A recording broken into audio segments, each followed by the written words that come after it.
Mi enseñanza tiene el título de una de esas muchas láminas que mandan. Muchas las borro porque no les veo como un significado profundo o profético, o simplemente pues algún chiste muy bueno. Pero este me gustó mucho. Y la lámina decía: mi héroe no llevó capa, sino una corona de espinos. Como los muchachos les encantan los héroes, y uno tiene que tener cuidado ya cuando empiezan con los héroes, porque todo el día quieren ser héroes y todo el día creen que entonces van a poder lanzarse y que la capa los va a llevar a volar. Entonces hay que tener cuidado con los muchachos. Pero me gustó mucho esto porque mi héroe en realidad no llevó capa, mi héroe llevó una corona de espinos. Y sin embargo, pudo ser héroe para muchas personas. La misión de mi héroe fue muy importante, porque el apóstol Pablo, cuando se refirió a Jesús, él dijo en Filipenses 2, 6 al 8, que aunque existía, yo les estoy leyendo de la versión Dios habla hoy, y lo que van a proyectar es la versión de la nueva versión internacional. Aunque existía con el mismo ser de Dios, hablando de Jesús, no se aferró a su igualdad con él, sino que renunció a lo que era suyo y tomó naturaleza de siervo, haciéndose como todos hombres y presentándose como un hombre cualquiera. Se humilló a sí mismo, haciéndose obediente hasta la muerte, y hasta la muerte de cruz. Entonces, conocer a este Cristo, al que yo estoy llamando mi héroe, que no llegó aquí con platillos y bombas y celebraciones, todo lo contrario, que llegó como siervo, que siendo la segunda persona de la Trinidad, dejó de estar con Dios Padre y Dios Espíritu Santo y vino a presentarse como un hombre, como cualquier otro hombre. Eso tiene mucho poder y tiene mucha fuerza en el mensaje que nos trajo. Y Jesús vino con una sola misión. La misión de Él era rescatar a los hijos de Dios y podernos dar una nueva vida. Esa fue su misión. Rescatarnos y darnos una nueva vida. Por eso los domingos de Pascua, como les decía ahora, o los domingos de resurrección, conmemoramos. ¿Qué quiere decir conmemorar? Conmemorar quiere decir que recordamos solemnemente a una persona o a un hecho, en este caso una persona, y que el desenlace que tuvo tan importante de este hecho, de esta vida de esta persona, lo celebramos porque fue un desenlace de victoria, un desenlace de éxito. El resultado de su misión fue completa, fue victorioso. Entonces, vamos a proyectar aquí lo que les digo, esta lámina, para que vean lo que me impactó, porque dice: mi héroe no llevó capa, sino que mi héroe llevó una corona de espinos. ¿Y qué dice? Y resucitó al tercer día para darnos vida eterna. Ese es nuestro héroe. Y la misión de él fue de siervo, de humillarse. Y esa misión fue tan poderosa que obtuvo la victoria de vencer a la muerte y podernos dar vida eterna. Es tan importante entender que cuando nosotros llegamos a conocer a Jesús como nuestro Salvador y como el Señor de nuestra vida, sí hay muchas promesas que la Biblia nos da y son nuestras. Como dice la palabra de Dios, son sí y amén. Son sí y así es, y así será, y así seguirá siendo. Sin embargo, antes que esas promesas, lo que Dios quiere es nuestro corazón. Eso es lo que le entregamos a Él cuando nacemos de nuevo. Y ese corazón es lo que Él quiere, que sea un corazón humilde y que siempre tengamos en nuestro corazón esa actitud de ser siervo, de servir a los demás. En Isaías 53, ya los profetas habían anunciado lo que iba a pasar con Jesús. El Señor quiso, del 1 al 3, el Señor quiso que su siervo, refiriéndose a Jesús, creciera como planta tierna que hunde sus raíces en la tierra seca.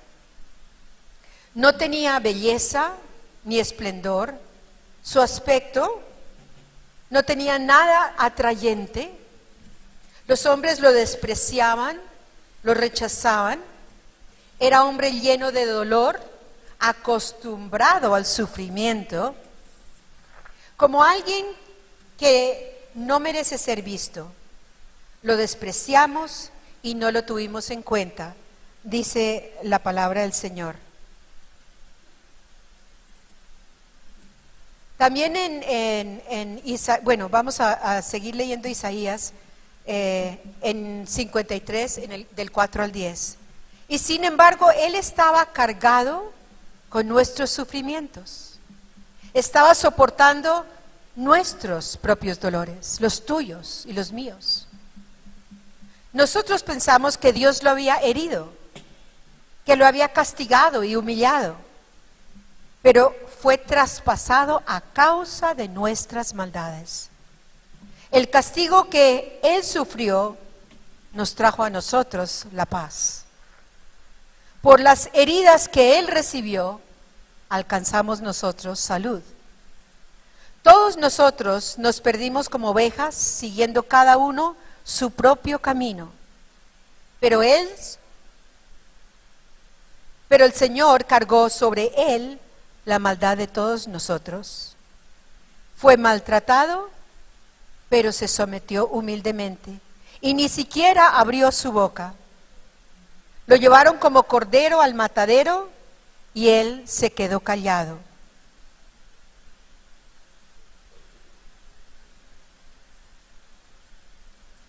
Un momento, ¿dónde estoy? Sin abrir la boca, como una oveja cuando la trasquilan. Se lo llevaron injustamente y no hubo quien lo defendiera. Nadie se preocupó de su destino. Lo arrancaron de esta tierra, le dieron muerte por los pecados de mi pueblo. Lo enterraron al lado de hombres malvados, lo sepultaron con gente perversa, aunque nunca cometió crimen alguno, ni hubo engaño en su boca. Ese es el mismo Isaías 53. Y sigue en el versículo 7 diciendo que mucho antes de que estuviera en escena todo esto que pasó, el profeta profetizó esto 500 años y pico, casi que 600 años antes que naciera Jesús. Y ya había dicho lo que pasaría. En Juan 10:18 dice, Jesús declara, nadie me quita la vida, sino que yo la doy por mi propia voluntad. Nadie se la quitó. Él decidió y Él por su propia voluntad la entregó en sacrificio para pagar por la condición de pecado de nuestra vida y de toda la humanidad, para que nosotros no tuviéramos que pagar una vida eterna en el infierno, sino una vida eterna con el Padre. Sigue diciendo, tengo el derecho de darla y de volverla a recibir. Esto es lo que me ordenó el Padre. Me gusta mucho esta traducción. Qué lindo. Dio su vida, pero también Él sabía que el Padre le dijo, pero te la voy a volver a dar. Una vida de resurrección, de victoria. Entonces, el sacrificio personal de Cristo, asemejándolo como el cordero, ¿por qué?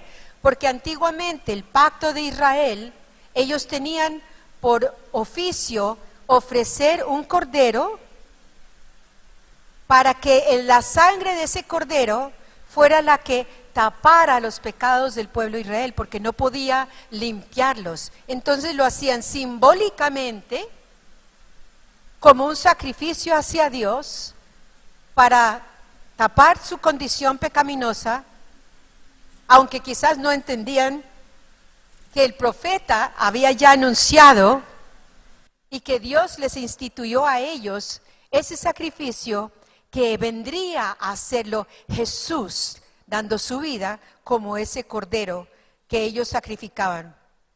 Y esa es una muestra grandísima del amor del Señor. Nadie tiene mayor amor, decía Jesús, que este, el que uno ponga su vida por sus amigos. Piénsalo. Jesús dio su vida hasta tal punto que murió por ti y por mí. ¿Cómo sería el amor de Él por nosotros?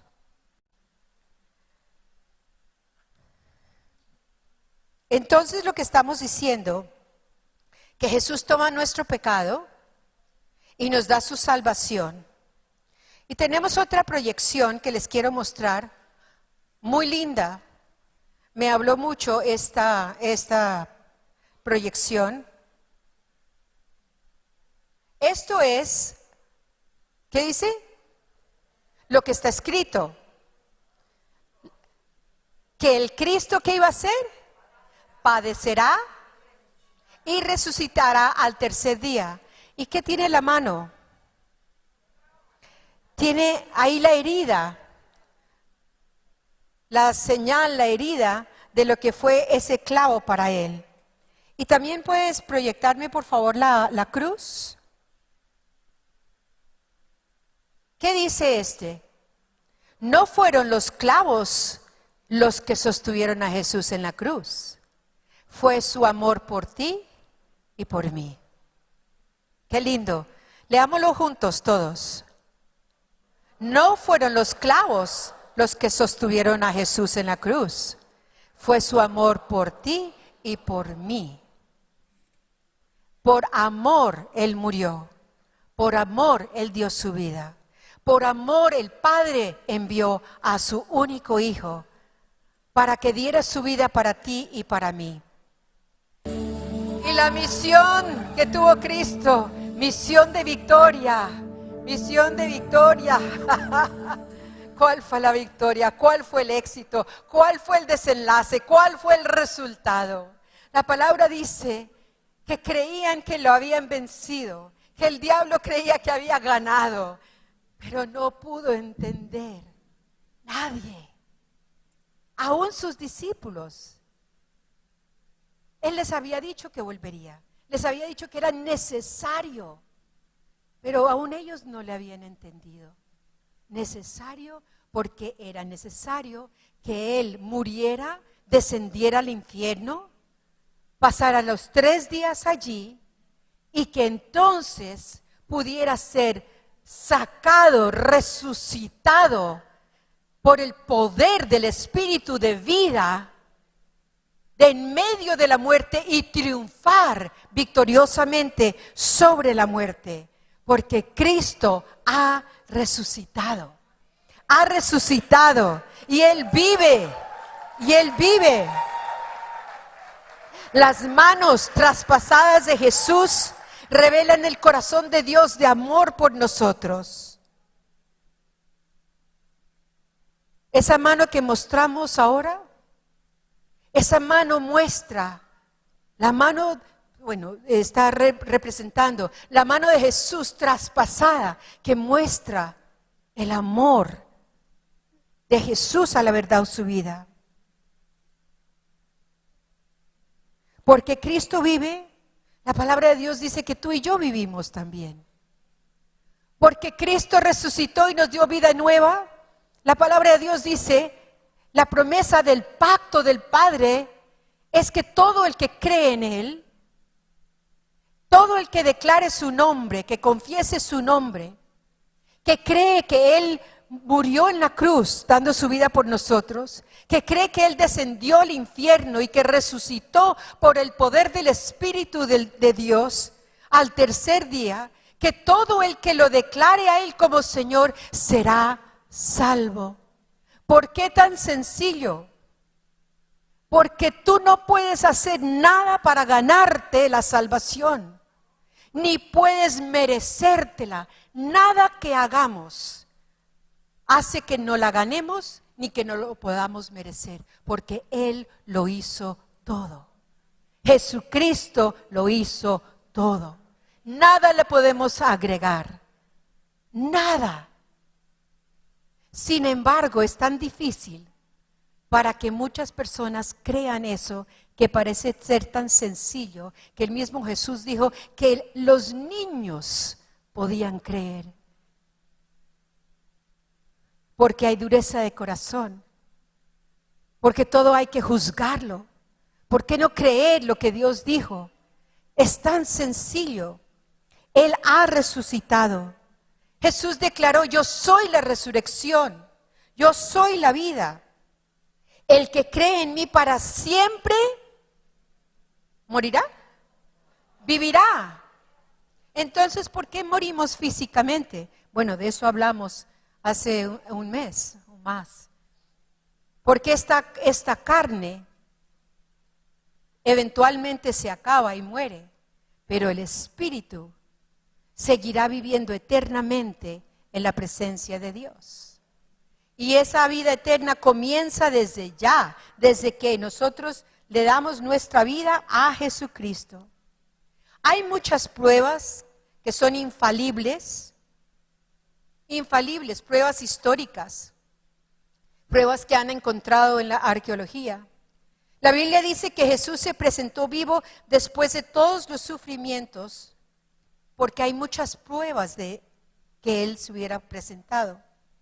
Es el hecho es más que una sola declaración, porque fue un hecho real e históricamente comprobado.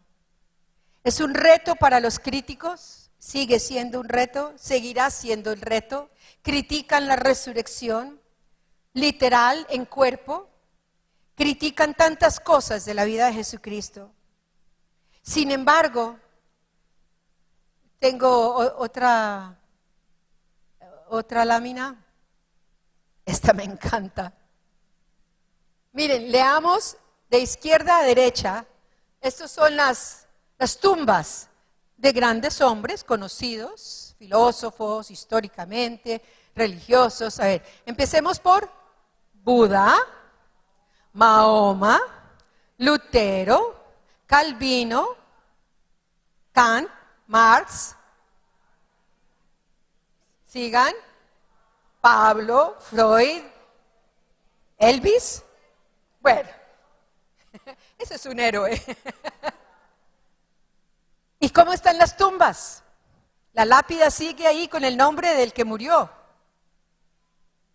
Pero hay una tumba que no está así. Hay una tumba que está abierta y está vacía. Y es la tumba de Jesucristo, de Jesús. Porque fue el único que resucitó. Grandes hombres ha habido en la historia, grandes mujeres. Pero Jesús murió y resucitó, venciendo sobre la muerte. Venciendo sobre la tumba, es esa lámina. En la resurrección de Él, queremos explicar que el cristianismo, como lo definen históricamente, no es una religión. En realidad, el cristianismo es una realidad de vida. Eso es lo que es el cristianismo. Es una realidad de vida. El cristianismo tampoco es un mito, no es una leyenda, no es una filosofía, no es un cuento de niños, es un hecho real. Y es la doctrina del fundamento nuestro, la resurrección. Porque como les decía en un comienzo, si no hubiera resurrección, el cristianismo no sería válido. Esa es la validez de nuestra creencia. Tantos que han muerto, tantos que han dicho, y sin embargo el único que ha resucitado y ha vencido sobre la muerte es Jesucristo. Entonces, la razón de la misión de Jesús, vemos que fue ¿para qué? Para venir al mundo a rescatar ¿a quién? A sus hijos y a darles vida nueva. ¿Cuál fue la misión de Jesús? Rescatar a sus hijos y darnos vida nueva. Otra vez, a ver, contesten. ¿Cuál fue la misión de Jesús? Rescatar a sus hijos y darnos vida nueva. ¿Lo hizo bien? Lo hizo bien. ¿Triunfó? Triunfó. ¿Hay victoria? Hay victoria. ¿Está muerto? No, está vivo. Y vive en nosotros. ¿Y sabes qué? Romanos 8:11 dice que el mismo espíritu de vida que resucitó a Jesús de la muerte es el mismo espíritu que vive en ti y que vive en mí y vivifica nuestros cuerpos mortales. ¿Qué tal? Es el mismo espíritu. Porque cuando nacemos de nuevo del Espíritu de Dios, es ese espíritu que fue el que resucitó a Jesús de la muerte. Entonces, ¿cuál es mi misión? Yo tengo una misión. La misión de Jesucristo sigue conmigo. Y aquí termino. La misión nuestra, ¿cuál va a ser? ¿Qué hizo Jesús? Vino a rescatar. ¿Cuál es mi misión? Rescatar. A tantos que no saben, que no conocen, o que fueron levantados en la doctrina cristiana, pero no conocen a un Dios vivo. No saben que están atados, que están amarrados. Y nosotros necesitamos decirles, darles las buenas nuevas para que puedan ser libres. Para que ellos puedan entender que hay un Dios vivo. Y Dios está buscando a estas personas comunes, como tú y yo, para hacer obras fuera de lo común. Tú y yo no podemos hacer obras fuera de lo común, pero Dios sí nos puede dar este poder. Aquí terminamos y vamos a ver una representación. Y quiero que le presten mucha atención a la representación que vamos a tener, porque aquí vamos a ver unidos estos dos hechos tan grandes de la muerte de Jesús y de la resurrección de Jesús, lo que significa para nosotros. Recuerden, sin resurrección no puede haber cristianismo. Es esencial la resurrección. Y quiero mostrarles un acróstico muy lindo acerca de Jesús. Lo que significa Jesús, la persona de Jesús, el nombre de Jesús, la autoridad de Jesús, la obra de Jesús. ¿Qué dice? Justo, eterno, soberano, único, Salvador. Ese es Jesús. Otra vez todos. Justo, eterno, soberano, único, Salvador.